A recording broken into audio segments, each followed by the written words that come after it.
What is the keto diet?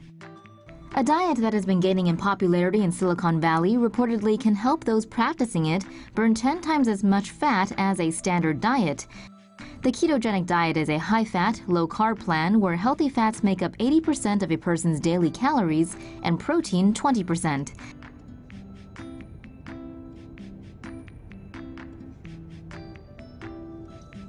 It involves eating only 50 grams of carbohydrates a day, roughly one plain bagel or a cup of white rice. By comparison, the USDA recommends people eat 225 to 325 grams of carbs a day. When carbs are taken out of the diet, the body burns up glucose reserves and then breaks down stored fat into fatty acids.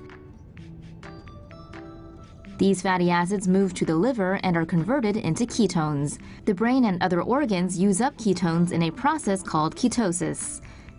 Some studies have found a low-carb, high-fat diet could promote weight loss, improve focus, and hold off age-related diseases.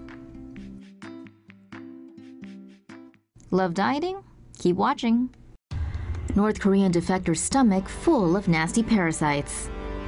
The contents of a recent North Korean defector's stomach paint a hopeless picture of what life is really like inside the Hermit Kingdom. The North Korean border guard was shot several times while fleeing across the demilitarized zone to South Korea last week. Medical staff treating the defector say they found numerous parasites inside his body. Several of these were removed from his digestive tract, including one 27-centimeter-long roundworm. They were likely caused by farming practices in the north where human excrement is used for fertilizer due to a lack of chemical fertilizer. Known as night soil, this practice is notorious for spreading parasites and disease. And that god-awful practice was championed by this guy. And he's full of it. Very full.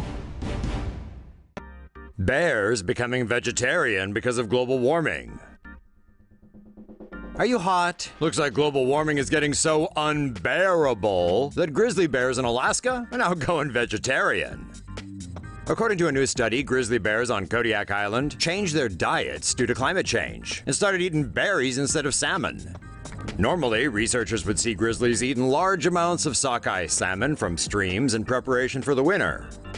In the summers of 2014 and 2015, the bears were no longer seen hunting for salmon. The bears were found in the hills eating elderberries.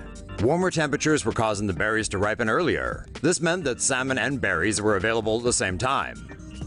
Elderberries contain less protein compared to salmon and require less energy to digest, leading to faster weight gain for bears.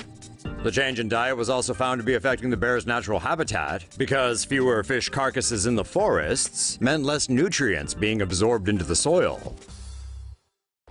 Eating beans over meat could save the planet. A new study shows Americans should probably eat more beans than meat if the country wants to meet its emissions target. Cows emit methane due to a digestive process known as enteric fermentation.